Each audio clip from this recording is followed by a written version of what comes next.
We started dreaming about a tiny house, I would say 2 or 3 years ago.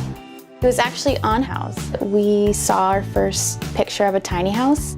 My wife, Jana, said, OMG, we've got to do this one day. Other people are doing it. We can totally do it. It's like love at first sight with the concept. And then I got pregnant, and then I said no. Come sit on mommy. The tiny house community, there's not many people who have done it with a child. On house, there was a picture of 2 little children sitting in a bunk bed in a tiny house, and that was the moment we realized it's doable. Wow, you see This kind of looks like our house. This is like the reason why we went with the white shiplap. That was like one of our favorite pictures. You got the big window there. And the closet, that was the closet, the full closet. Our tiny house is huge in comparison to most. So it's 30 feet long, 8.5 feet wide or 8.6, and then 13.5 feet tall. We designed it to be a totally open layout. We have 2 lofts on each end. Our loft space is the coziest part of our house. It's our favorite spot. For us, having a queen-size bed in our loft is really important to us because we all sleep in the same bed. So it needs to be big. We have pillows, and it's kind of like the hearth of our home. We chose 2 lofts for our tiny house, primarily because we were building a tiny house with a child. Our second loft, we call it our lounge loft. It's where our TV is. Eventually, we'll make that his bedroom space. And then below that, there's a space we can convert for a second child with a bunk. The other thing that we had to really focus on was the light color palette. In natural light. Windows open up your space and make it feel so much bigger than it is. Every single person we've had come through the door, the first thing out of their mouth is, this is bigger than I thought.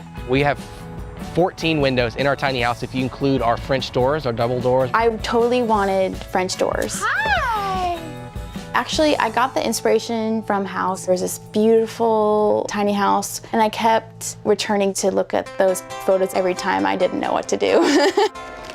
Kick it! All in, it was $63K to build, and actually we contracted it. A lot of the tiny housers actually build their own. We basically made a list of needs and wants and worked with the builder to incorporate as much of that as we could. When it came time to start talking about details like paint color and how our cabinetry is going to look, Howes was the most organized way to condense all of your ideas into our idea book and then share that with our builder so that we can communicate those ideas clearly. Is that your nose? The keys to living tiny with a child is, for one, buying into the minimalistic lifestyle. In the paring down process, we just really went and looked at what do we really use? What do we really love? I only have 3 pairs of jeans. I only need 3 pairs of jeans. Only having 2 sweaters. I only need 2 sweaters. When you're working with such a tight space, you have to be intentional with every inch. Our closet currently houses our clothes, my wife and I, on the top row. And then underneath, there's a row for Silas's clothes. And then below that, we store his toys. It really makes me conscious of what I'm buying. Like, I have to think, where am I gonna put this? Do I need it? And do I already have something I could use? Everything, every feature of the house has to have 2 or even 3 uses. Our kitchen table folds up and collapses, so we're able to pull it up when we want to have a family dinner. It's perched under the window. Also serves as a desk. When we're not using it, it folds back down, disappears, our stools tuck away underneath our cabinetry, and it becomes our main living space with our seating area. Our staircase up to the loft also functions as a storage space, so we tuck all of our charging, laptops and cell phones, everything has to charge in there, along with books. The kitchen, because we're doing this thing with a family, we need a full-size fridge, we need a full range. We didn't want to put a dishwasher in, so having a small sink with no dishwasher just wasn't very practical. So I started looking on how to see what other sinks, are there deep sinks, can I do double sinks? Dueling big sink, one is our drying rack and the other is our washing rack. The bathroom features a stand-up shower, a washer-dryer combo unit, some storage, and then a vanity and a composting toilet.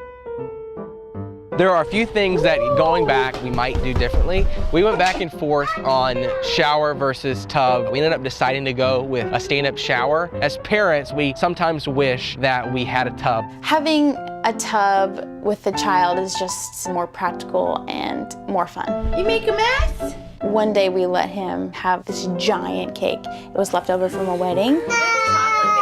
He threw the cake everywhere. The cake was all over him, it was all over me.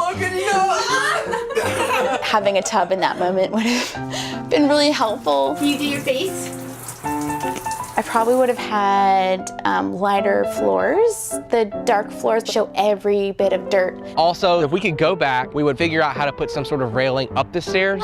We were first-time parents, so we didn't even know the ins and outs of what that would look like. He's a wild man. He climbs and plays, and it's constant. We added a baby gate. Silas can now climb the baby gate. So then I started taking the stools and putting the stools on the stairs on the baby gate. I really would like to add or redo all the railings.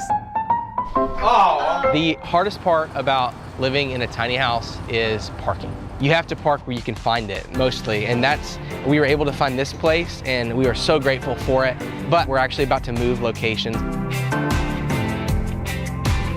The tiny house means freedom for us. The short term, it's financial freedom. So not only are we able to essentially hack the Bay Area's really high cost of living, we have the flexibility of travel, of living 6 months here, 6 months there, or whatever we want to do. The experience of living tiny has really impacted my life. The biggest way is my time. I wanted to give all my time to my son, but I couldn't. I was managing stuff. So we spend a lot of our time getting out, giving Silas amazing experiences, and then when we're at home, we're able to celebrate the small moments. We have this amazing tiny house and we have this amazing life now because of a simple choice we made. And so that's been really wonderful. Tiny house life is everything that we hoped it would be and really nothing that we were worried it might be.